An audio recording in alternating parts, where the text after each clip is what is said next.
I was actually surprised about how little the debate actually covered economic topics. Where you look at all of the polling, it says economic issues are the most important things that are going to drive undecided voters'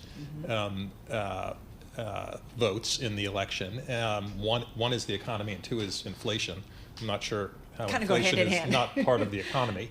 But I think we got far less of a real substantive dialogue on those topics than I would have hoped and expected. And I also thought that there was really very peripheral conversation around China, which I also might have expected, given the important issues that our country faces with its greatest competitor.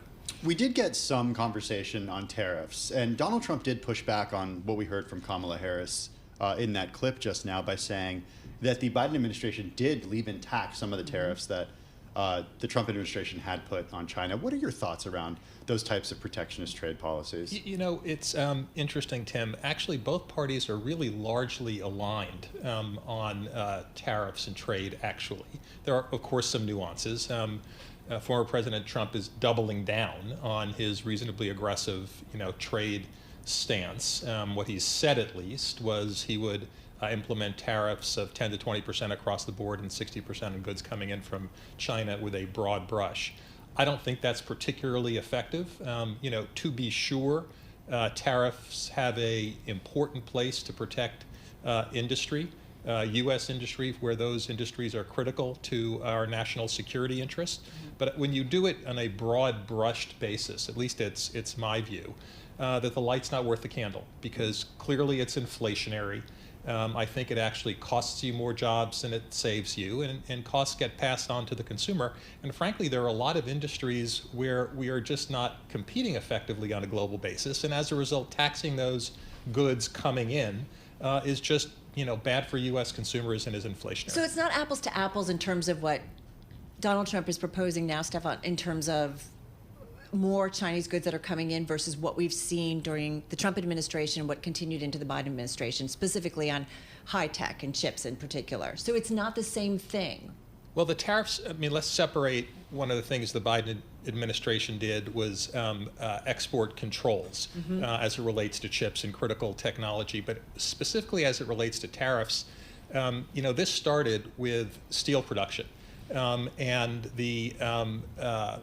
the issue around state-owned enterprises in China, which control steel production and now are by far the leading producer of steel around the world and have flooded the market.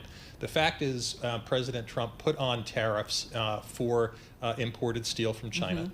The fact is the Biden administration kept those tariffs, but the fact is China's behavior has not changed. And so the question always should become in these circumstances, was it effective? Right. And at least so far in changing Chinese behavior as it relates to steel, it hasn't been effective. And in fact, it's gotten in many ways worse because the Chinese economy has slowed, and as a result, their domestic consumption of steel has gone down. And what's happened to all that steel that continues to be produced?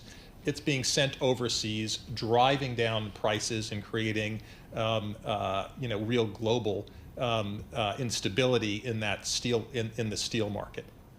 You did mention the economy and inflation, two things that we know, thanks to poll after poll, are on the top of mind for voters. We learned a little bit more about Kamala Harris last night, but still, since she's relatively new as a candidate and doesn't have a full policy position out there, we don't know everything about how she feels about this stuff. Some of her other policies that she's unveiled in recent weeks include no taxing tips. She's come out with that.